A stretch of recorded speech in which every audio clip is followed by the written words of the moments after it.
안녕하세요. 클릭 세상 속으로 박성우입니다. 나만 인터넷에서 많은 관심을 받은 이야기를 쉽게 풀어서 전해드립니다. 더운 여름이면 시원한 맥주 한 잔이 간절할 때가 있는데요. 나라마다 맥주와 함께 먹는 음식이 다르다는 사실 알고 계셨나요? 영국에서는 생선 튀김과 감자 튀김을 곁들인 피쉬앤칩스가 맥주 안주로 단연 으뜸이고요. 중국에서는 튀긴 가재를 매콤하게 버무린 가재 요리와 맥주를 함께 먹는 이른바 가맥이 대세라고 합니다. 그런가 하면 한국에는 치맥이 있습니다. 닭고기 튀김을 남쪽에서는 치킨이라고 하는데요. 치킨과 맥주를 합해 놓은 말인 치맥. 여름이라서 또 월드컵이라서 날개 돋친 듯 팔린다는 치맥의 모든 것. 첫 번째 소식입니다. 남쪽에서 치맥이라는 말이 등장한 건 지난 2002년 한일 월드컵 때였습니다. 국민적인 응원에 힘입어서 한국 축구대표단이 4강까지 진출했던 당시 축구의 가장 큰 수혜자는 동네마다 있는 닭튀김 전문점, 이른바 치킨집이 누렸습니다. 축구 경기가 있는 날마다 치킨집에 모여서 맥주 한 잔에 치킨을 곁들여 응원을 하기도 하고 치킨을 집으로 배달시켜 먹으며 응원을 하기도 했는데요. 그러면서 치킨 업계에서는 월드컵 특수라는 말이 생겼습니다. 이번 러시아 월드컵도 예외는 아니었습니다. 한 음식 배달 앱의 발표에 따르면 한국과 멕시코의 조별 경기 2차전이 열렸던 6월 23일 하루 치킨 주문 수가 역대 최대치인 62만 건을 기록했고요. 한국이 통쾌한 승리를 거둔 독일전 때는 치킨 업계 매출이 105%까지 치솟았습니다. 그래서 한국 축구 대표단의 16강, 8강 진출을 가장 바라는 사람들이 치킨집 주인이라는 우스갯소리도 나왔습니다. 어디 축구뿐이겠습니까? 야구장에도 치맥이 있습니다. 한 치킨 업계의 2017년 야구장 매출이 70억 원, 20대들이 야구장을 찾는 이유 중에 2위가 치맥이랍니다.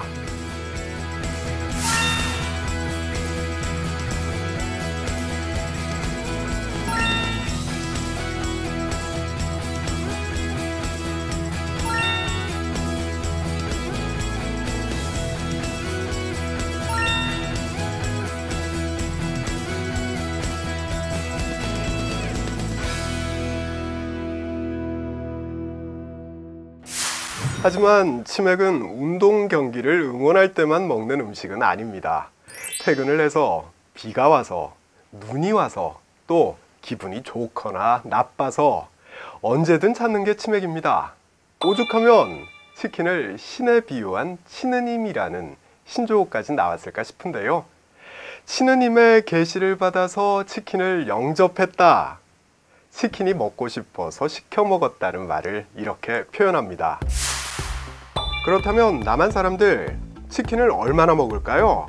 남한의 농림축산식품부에 따르면 2017년 국민 1인당 닭고기 소비량은 13.9kg입니다.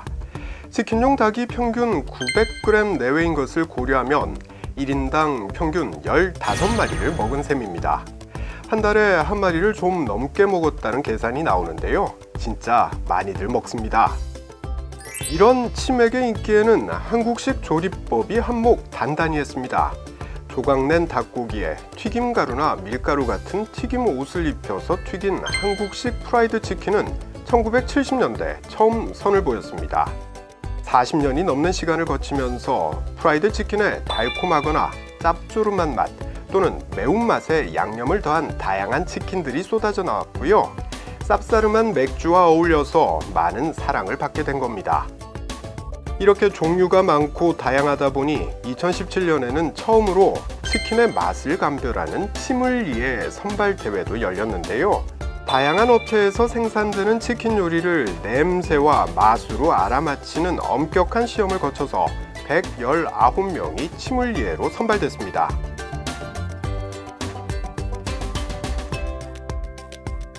한 배달 앱 업체가 선정한 이 치믈리에들은 치킨 제대로 시키는 법, 남은 치킨을 활용하는 법, 치킨과 어울리는 맥주 등 치킨에 관한 내용을 연구했고 이를 모아서 세계적인 맛집 안내서인 미슐랭 가이드에 빗대서 세계 유일의 치슐랭 가이드까지 출판했습니다.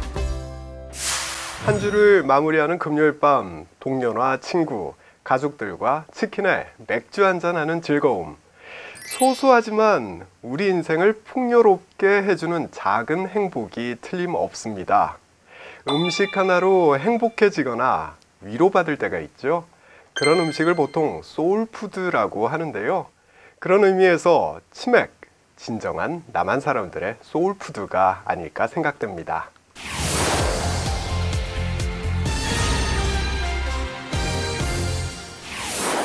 사람처럼 처진 눈썹을 가진 고양이, 페인트를 칠해놓은 것처럼 절반은 회색, 또 나머지 절반은 검정인 고양이, 그리고 열창을 하는 것처럼 한 손을 내밀고 꼿꼿이 선 고양이.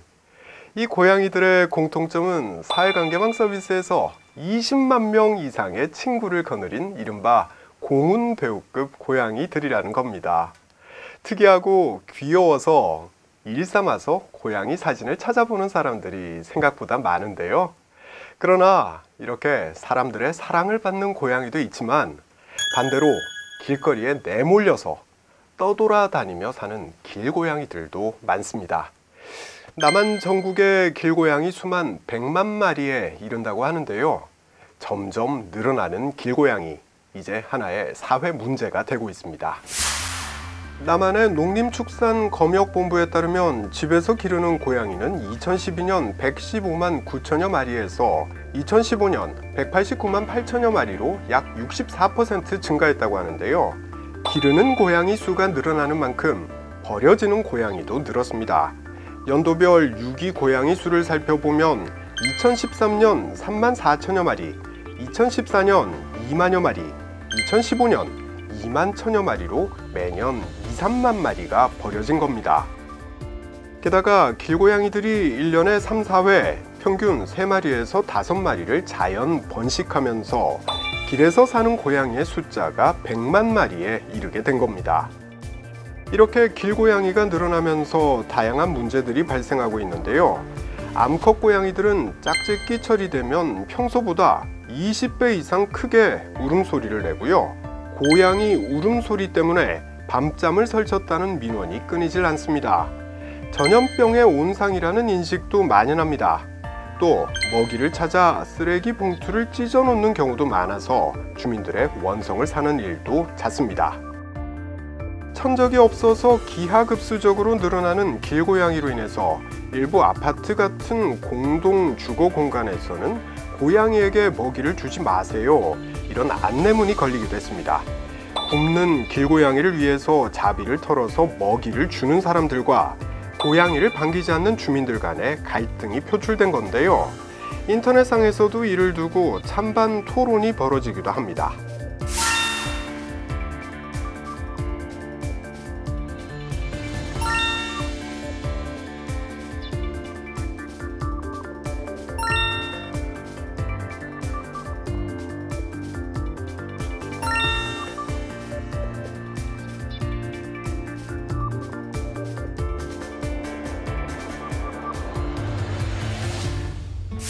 길고양이에게 먹이를 주면 안 된다, 그래도 줘야 한다, 의견이 분분합니다.